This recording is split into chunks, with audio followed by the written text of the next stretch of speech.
Hey guys, today we're just going to jump straight into it here. I'm installing this Farmall H Widefront on my Farmall H, and I couldn't really find any resourceful videos online, so we're just going to send it and figure it out ourselves, you know, the way it was intended to be. Oh, I apologize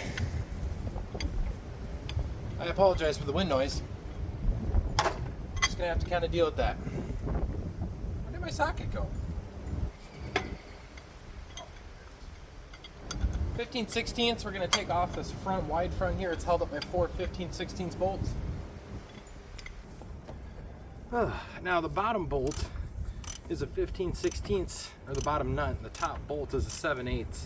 And there's little recesses on both sides underneath the front bolster here where you can kind of cram your wrench in. And I'm not going to lie, it's difficult, especially if you're like me and you accidentally take 5 minutes tightening a bolt instead of loosening it. But right now the front bolster is slowly dropping here. It'd probably be wise to drop it on the ground and then loosen it and then bring it back on up, so we're not fighting the gravity, the weight of the narrow front as I loosen it, but it's fine. I'll just have it fall and roll towards me and destroy one of my kneecaps. It's all good.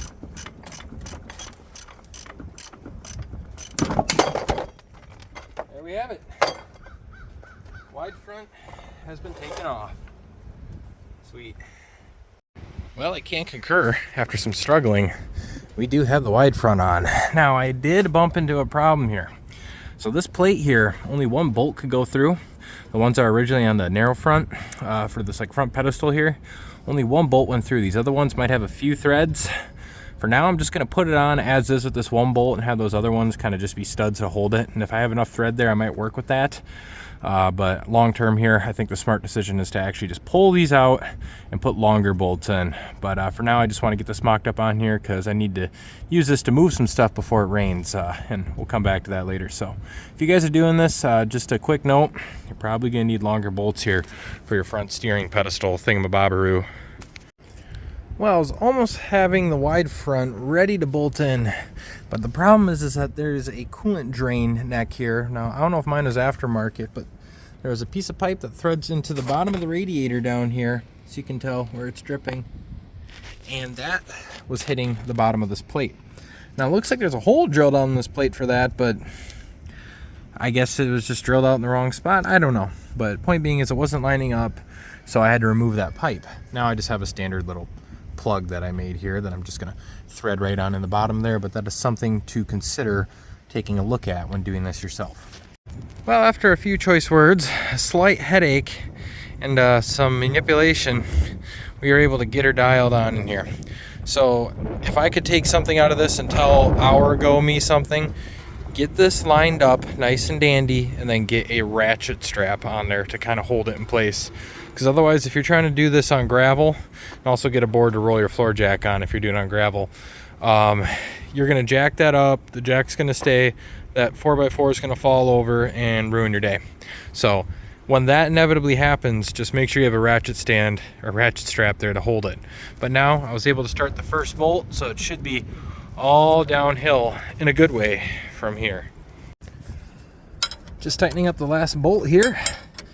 If there's another thing I wish I would have gotten was a thread tap, because these threads in here, this tractor's probably never had a wide front on it and has been repainted a million times. These threads were rusty and just full of paint and junk, so they're pretty miserable. Not gonna lie. In fact, I thought I had the wrong thread pitch bolts for a while, just because they were so bad it was messing up the threads on the bolts. But if you just don't care and you send it on, then it goes on. But yeah, no, it's definitely the rust, but now it's going in a lot better.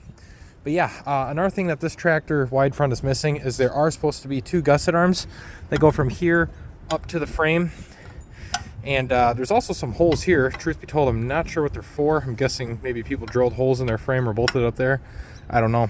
Anyways, this is how I'm doing it. I'm just using the four main bolts that go to the actual bolster up in the front here. But there are additional gussets and supports that people can use. I've seen people rock and ride wide fronts like this without those gussets, so I think I'll be safe. But just a little heat of caution if you guys want to be extra safe. If you're missing the gussets there are gussets available for it. Another thing worth mentioning, hindsight, I totally wish I bolted this up completely before I installed the Widefront, because the problem is it gets kind of hard to access the access holes to bolt that up. But I was lucky enough and able to kind of stick a wrench up in there and tightening it. But the caveat to doing this, if you do tighten this up ahead of time and it falls over on you because you didn't have a ratchet strap holding it, is it breaks your rod here, which sucks. But I mean, it's not like this thing hasn't been welded on a few times anyways. It's not a show tractor, it's a work tractor. It is what it is. So weld that on up, we'll be golden, pony boy.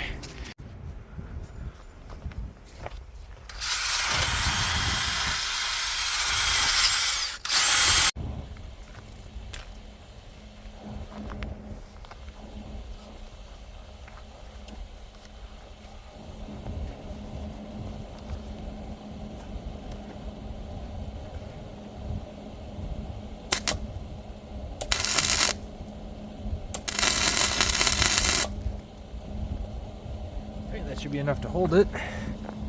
Now I'm going to preheat it a little bit.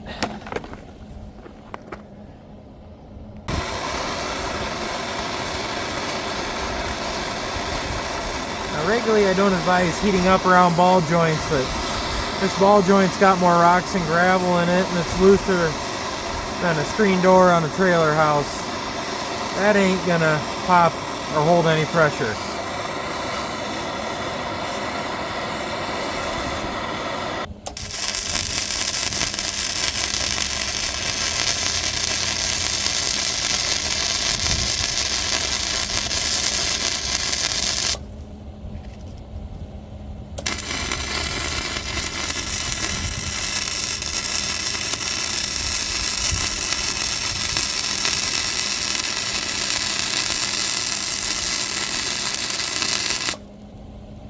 Man, you know, it's just an absolute disaster when your workspace is a warpath of tools and fluids and random miscellaneous things all over the ground. But let's see if it turns and it holds.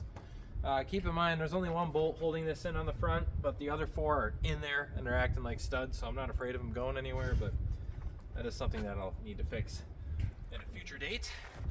But I don't like how that's rubbing on that rod too. So that might give us a little grief, but we'll just have to bend that or something. But let's see if it turns.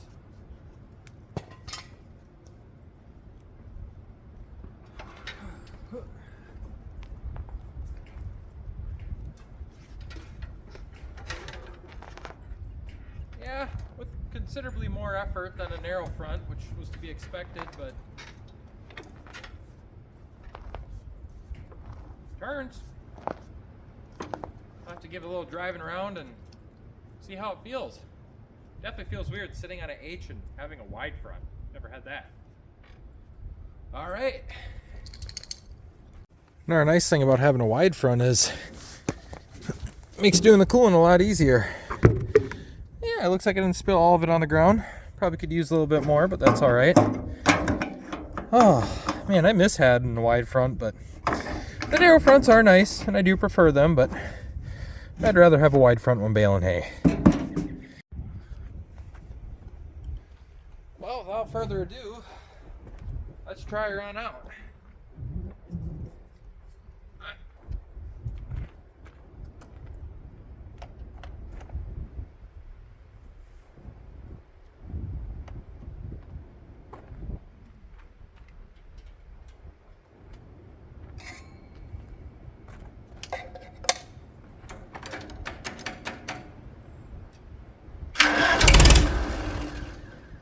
Cold.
front. I'll put the narrow front back on it someday, but right now we need the wide front to make hay. It's actually going pretty good. Unfortunately, the video is going to be cut short here because my phone battery's almost dead. But it goes across the field, my little field here, totally fine. Throw her in second gear. I need to get a friction throttle for this. Definitely makes it a lot more stable. I love it. I'm not gonna lie, I'm liking it more than I thought I would. I actually really love the narrow front, so I kind of put this on reluctantly, but for how sacked out it is, I went down the road earlier in fifth gear. The play isn't that bad. 504 was way worse. That was more from just wearing the U-joints, but it's a good little wide front. And my welds are even holding. Ain't that something? Says a lot about $100 Harbor Freight flux core welders. Well, that one I actually bought from a teacher when I was in Votech school, but it was $100 bucks. One thing that does suck though, can't really demonstrate it with, you know, recording with one hand, but you can tell I can turn this still with one hand while rolling, but I can't lock up a brake and do a donut. I can actually do that pretty good on the 504 with the wide front on there. It'll still kind of act like a narrow front. You can get her to swing, but not on the old H here, and I'm guessing it's because it's got band brakes, but no more swinging around. I'm gonna have to do 3-point turns with this more, which is fine. You know, first world problems, I'm not gonna complain. Going over some wood I must have forgot about. Yeah, just tooting her around the property here. I don't know, because I'll be bailing with this year. I'm probably gonna adjust my wheel widths a little bit. I want them to be out as wide as possible for stability reasons, because obviously I bail ditches, but I also don't want to be running over the hay and causing flat spots. But there's definitely some room here for adjustment. But just bolting up and going, not bad. Not bad. I'm loving it. I'm loving it.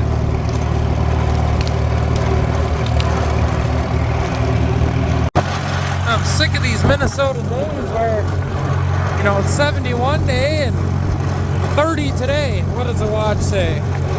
53. Yeah, that's not right. It's way colder than that. Float fifth? Oh, nope, not at all.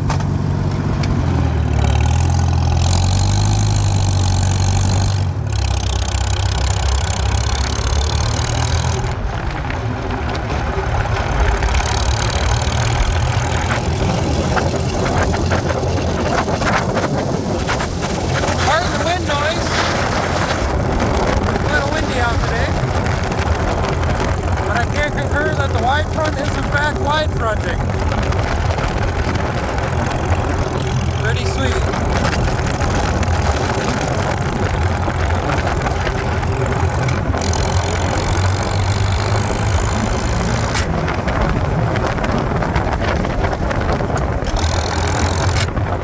You son of a biscuit.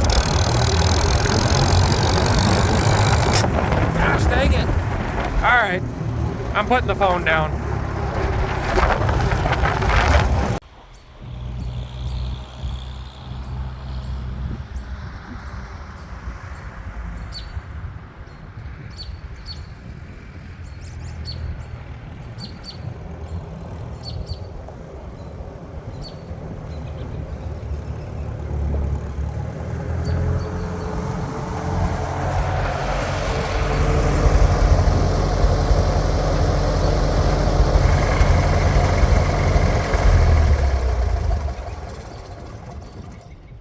Angle the wheels. Ka-chow. The wife is staring at me. That's great. I'd say it's a good enough shot. Well, there we have it, guys. That is a wide front install on a Farmall H. It's actually a pretty easy bolt-up affair. The wife is staring at me through the window, so I think I'm in trouble. Probably because I got to leave for work in an hour. So there's that. Pretty bolt-up affair. I only have 4 bolts holding it in the front.